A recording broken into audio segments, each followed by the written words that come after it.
Hey, what's going on, everybody? Welcome back to the Gaining Ground. Before I begin this video, just a reminder, if you have not yet subscribed, please do so by clicking the subscribe button down below. As you can see, I am not alone today. I've got a special guest, a good friend of mine, Forrester. I've got Forrester on today to talk about weight loss and running.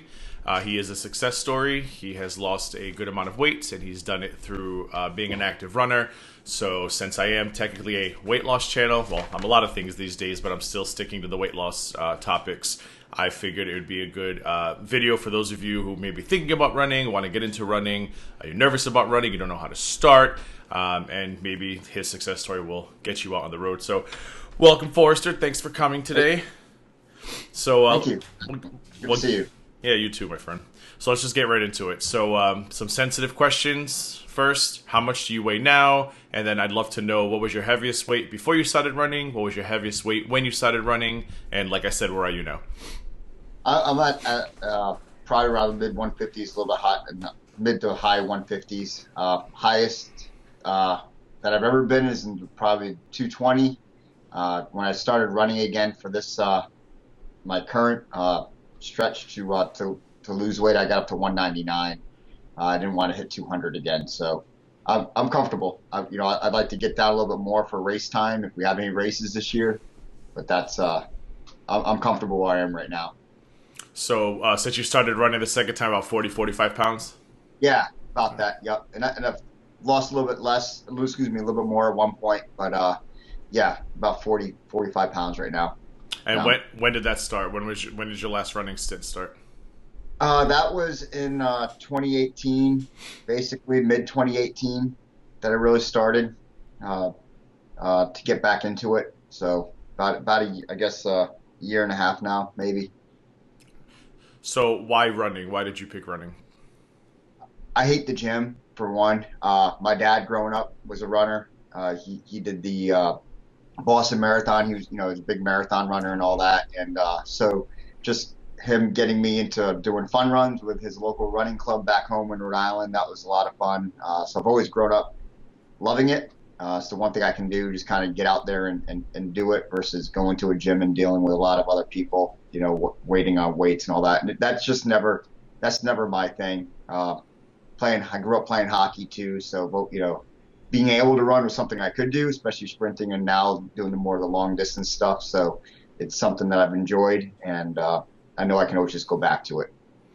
So when you're home, do you do runs with him now? Do you find it something that keeps you guys? I mean, you guys are already close, but is it something you guys are doing together now, more bonded? When I go through it now, Dad had some a knee issue last year, so he sticks more with the elliptical stuff versus running. But we have been doing every year is going hiking the last couple of years up to New Hampshire. So and that was a big thing too. Growing up with Boy Scouts, going hiking with my dad was always a lot of fun. We tried to do it about 4 or so years ago, and the route we took, I was too heavy to do it, so that was another kind of inspiration to kind of get back into getting into shape so I could do the hikes with him. 2 years ago, we did that same loop that we tried to do. It was about 30 miles in a few days, and we made it. We pushed through, and it was a great time. And this last year, we summited Mount Washington, so that was a blast. So we look forward to doing something again this year. So even if there's not running, there's other things we definitely do. So 2018, you were 1 pound away from 200 pounds. How did you start? What's the first thing you did? Like, how did you start? Because obviously it takes a long time to build up endurance for running. I know I've tried many times. I get really good and then I stop, and then starting again is like just learning how to ride a bike all over again. How did you start, and how did you stay motivated? Yeah, it's tough. The main thing is just making a decision to do it. So I started to moderate what I eat, and then going out for runs, I would bring my phone with me. I set a timer for 15 minutes. Wherever I was in 15 minutes, I'd turn around and go back. So it was about a 30-mile run. But I didn't want to overdo it, because if you overdo it, then like you said, it's tough. You don't want to do it again. If and you can get hurt too. You also don't want to go out too far and be like, oh crap, now I have to go all the way home. So just start small increments, 10, 15 minutes or whatever.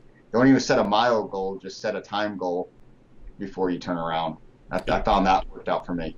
Did you do it every day? Was that a 7 day a week thing? You just went out every day, 15 minutes and 16 minutes and 17. Like how did you increase your increments? Like how did you know when it was time, and what did you increase by? I would say yeah, I would try to do it as much as possible. Take it, every 2 or 3 days, take a day off maybe or whatever. But I tried to, at least at the beginning, to kind of really do a first initial push to do more, as much as possible, maybe 5 or 6 times. Um, and then each week try to go up a little bit, a couple minutes or 5 minutes, maybe instead of 15 minutes, it was 20 minutes. And then, work up to a half hour. And I remember the first time doing like a half hour loop when I was out in Japan where I was working at the time. I actually looped all the way back to my motel and had to go a little bit further down. So then I had to go all the way back. And that kind of annoyed me because I was like, well, there's my hotel. I'd rather just go back. But, I made the run. It was a good one. So. All right. Well, you brought up diet. I'm glad you did. You started watching what you eat. So, are you following any specific diets, or what is your diet plan? What is your meal plan? No, I did at one time when back in mid 2013 or so, or 12 maybe, when I first did my initial weight loss. I did do a diet. It was like the shakes as a meal supplement and only like eating once a day with the snacks in between. And I lost weight, but that wasn't sustainable over a long run. And I had gotten sick and just, I didn't get back into that. So now this time around, I'm just watching what I eat, like moderating. I love cheese and, and all that stuff. So I'm never going to cut that out of my diet. I love bread. I make bread. So, it's just watching. I don't eat it all the time. Or, when I do have it, I don't, eat a whole block of cheese. It's, a few pieces or whatever. So yeah, it's just moderation. Really is that's what works for me. I know keto diet and all the other diets out there work for people, and I've seen great successes in some of my friends. It's just, for me, that's not something I could personally keep up with in the long run. It's not sustainable for you. Exactly. Yep. But that's me. Others it might. So what is back to running? What is your average mile per? I don't know what the exact terminology is, but how quickly are you running a mile these days? Or does it depend on what you're doing? It really depends on what I'm doing. If I'm going out there just for a race, that's one thing, right? If I'm running with myself or with my friends, I'm in the eights or whatever per mile or a little bit over. But again, because I'm just going out there to run and exercise. Now, if it's a race or if I'm just trying to time myself for a mile, I can do a sub 6 minute mile, for a period of time. But that's for like a race or just me just going out there to try to break my mile record, my own personal record for a mile. 5K, 10K. I can get a 5K, is about 19 something to get done with that. We have kids out there that can do those and, 17, pulling 17 minutes somethings. So yeah, around the 8 or 9 when I'm running with myself or just, with my friends in the club. All right, so 5Ks are on 18 minutes, 19 minutes for you. What's your 10K, what's your half, and what's your full recently? Like, what did you finish those in? Probably a 10Ks in the 40s, 45 or so, 45 minutes, whatever it is. Maybe a little less. Depends, again, on what type of race it is too. I don't really like the cross country stuff, but if there's a race like that, I'll do that every once in a while.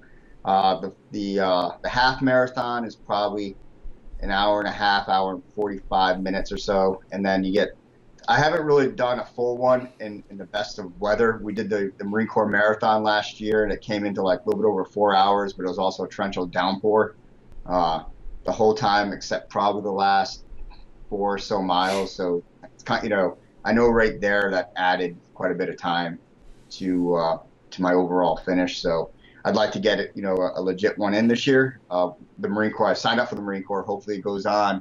We'll see what happens with the and all that, postponing and canceling a lot of races. So do you run the entire time these long distance, or do you find yourself stopping and then running, or is it just straight running through? So if it's by myself, yeah, be running the whole time. Especially for like a race or whatnot.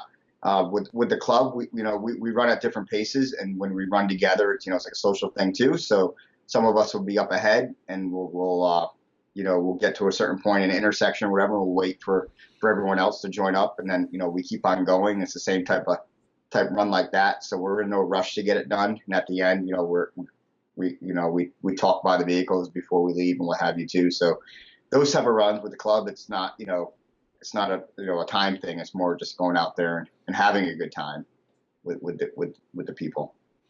So how do you keep yourself motivated on these long distance runs? Are you a music guy? Are you not a music guy? If you were not a music guy, how do you mentally just focus on that? Because a lot of people say running's very boring. I'm one of them.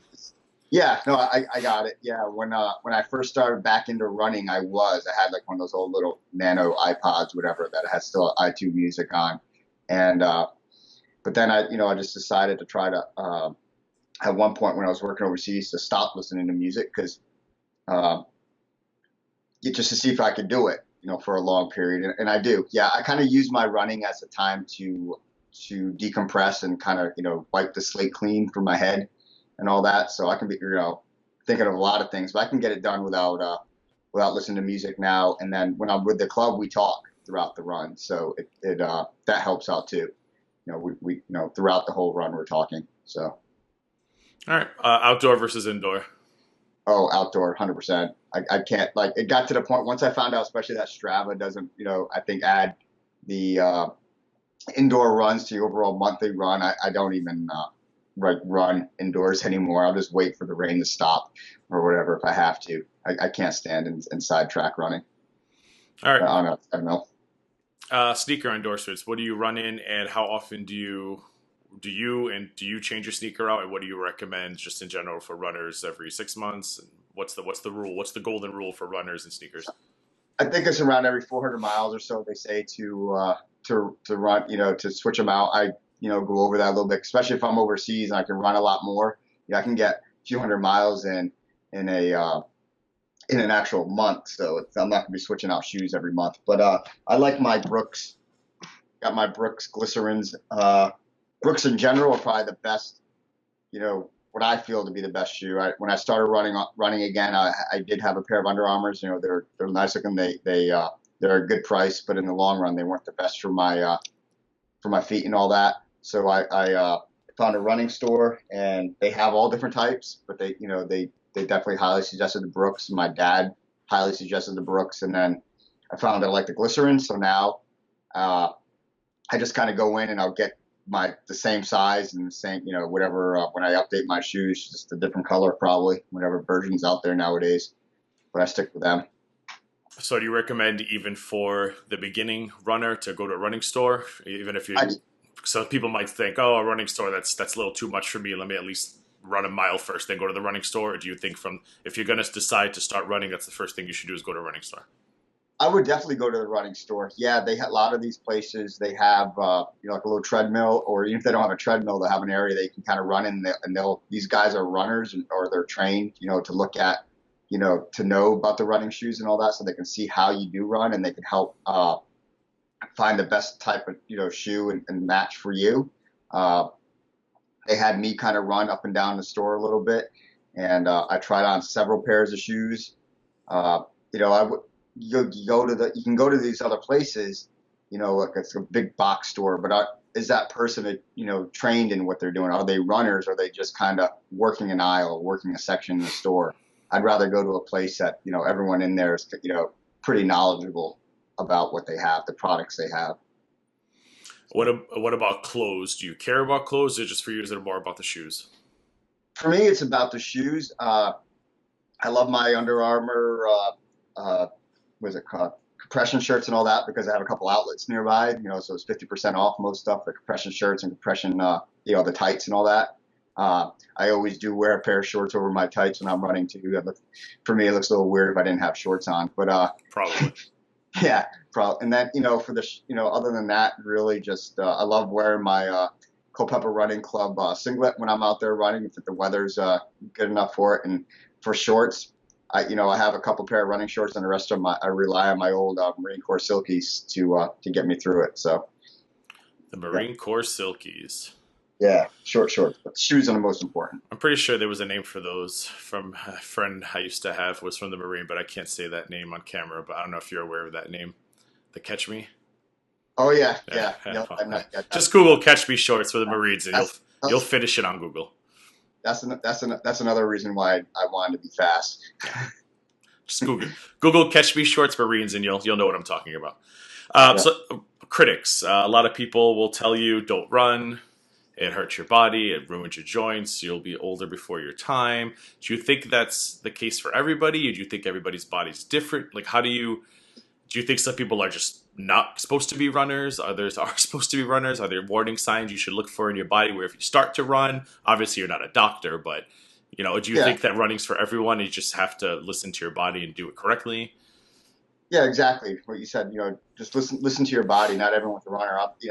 Yeah, because you can get hurt, right? Running, if you're not careful, if you overextend it or whatever. I've definitely had some pains, and I've had some other of my friends that have gone through some injuries. But same time, I can go to the gym and drop the weight bar on my head, and so you can get hurt doing anything. It's all about what you like to do, right? And I think running is kind of a mental thing too. It's just you have to make sure you do it right.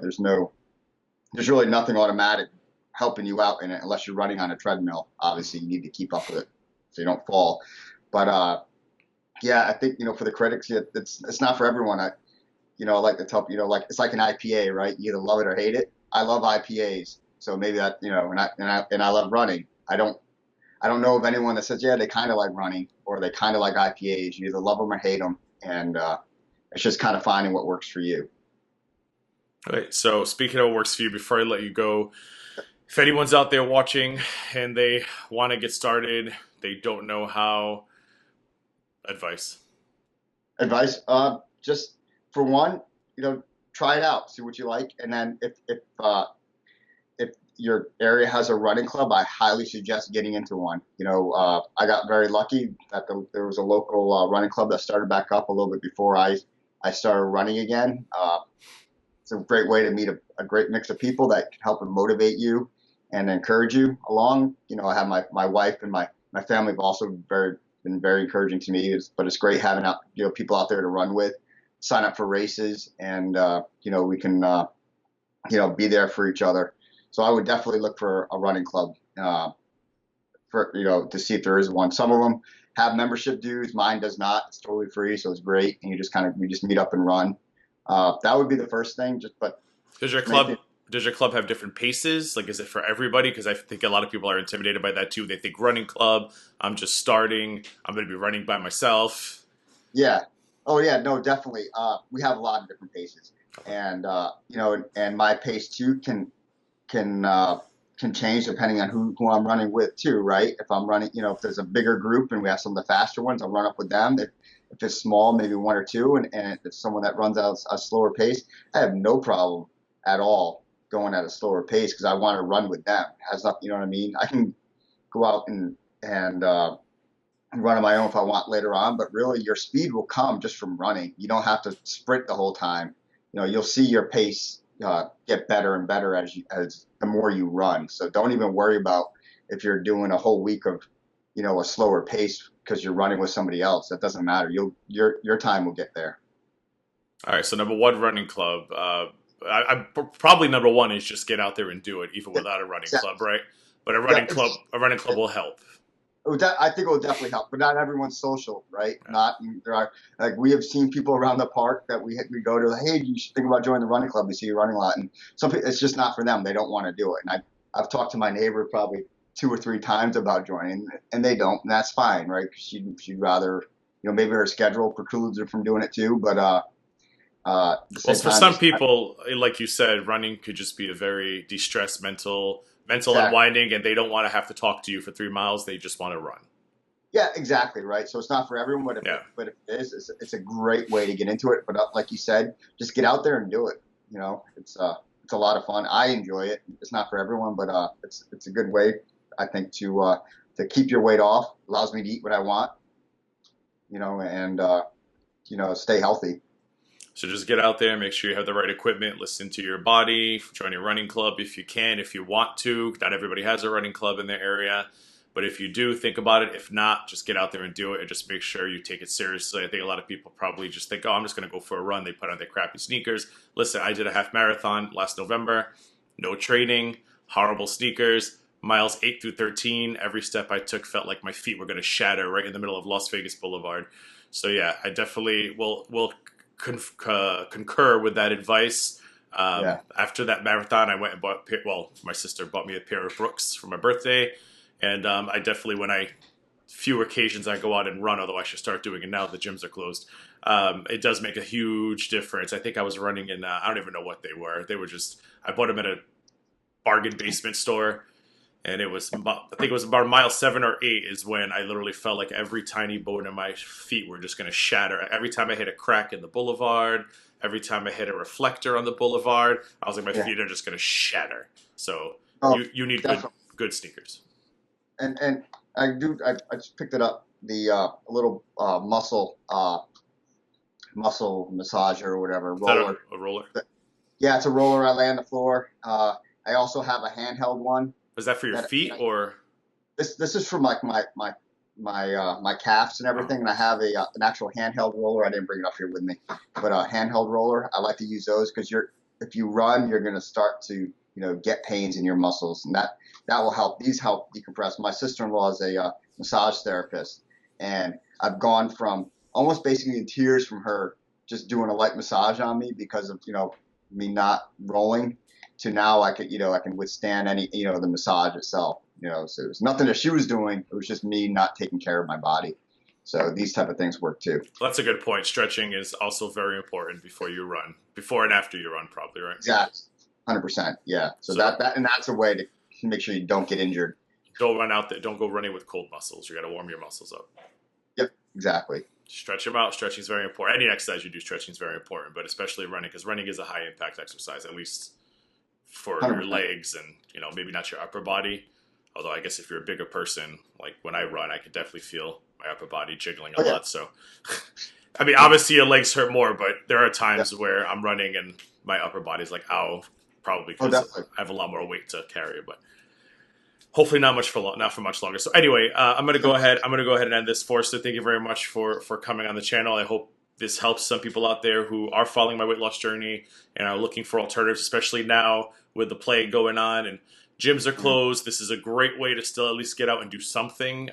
It's free to walk. It's free to run. Exactly.